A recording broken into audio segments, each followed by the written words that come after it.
नमस्कार, बहुत स्वागत है आपका। मैं हूं आपके साथ अनुराग सक्सेना। बात ईरान और अमेरिका की करते हैं, क्योंकि लगातार ये माना जा रहा है कि ईरान अब कभी भी युद्ध का बटन ऑन कर सकता है। ईरान के साथ बढ़ते तनाव के बीच अमेरिका ने एक ऐसा कदम उठाया है जो दिखाता है कि एक बार फिर हमला हो सकता है।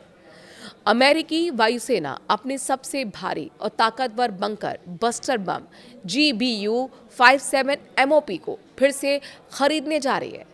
ये वही बम है जिसे पिछले साल ऑपरेशन मिडनाइट हैमर के दौरान ईरान के फोर्दो और नातांज परमाणु ठिकानों पर गिराया गया था।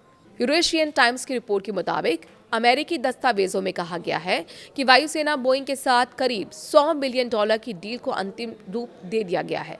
ये डील सिंगल सोर्स यानी सीधे बोइंग को दी जा रही है, क्योंकि ये कंपनी इस खास बम को बनाती है, यानी कि निर्माण करती है।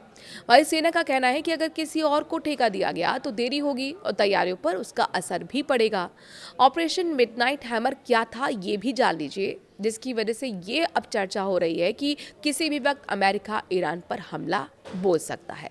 22 जून 2025 को अमेरिका ने ईरान के परमाणु ठिकानों पर हमला किया था। ये कार्रवाई इजराइल और ईरान के 12 दिन के युद्ध के बाद हुई थी। इस मिशन में 7 B-2 सेपरेट स्टिल्थ बम वर्षक विमानों का इस्तेमाल हुआ था।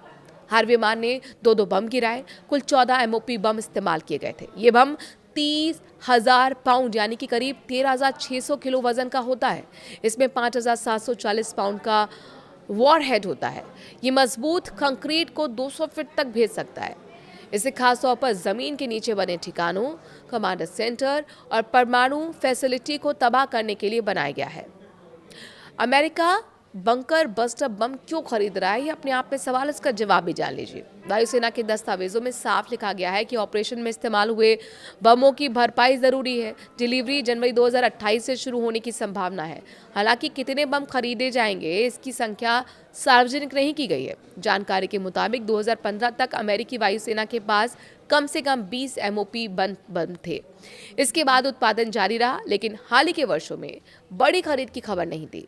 2025 में पहली बार इन बमों का युद्ध में इस्तेमाल हुआ। क्या ये आखिरी खरीद है? अमेरिका अब नए जमाने का बंकर बस्टर विकसित कर रहा है, जिसे नेक्स्ट जनरेशन पेनिट्रेटर यानी कि NGP कहा जा रहा है।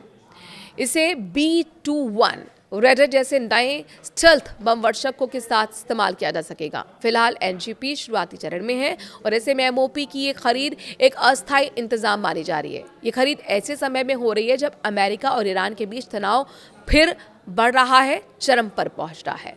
राष्ट्रपति डोनाल्ड ट्रंप ने हाल ही में कहा कि परमाणु बातचीत जारी रहनी चाहिए, लेकिन समझौता ना हुआ तो कार्रवाई होगी।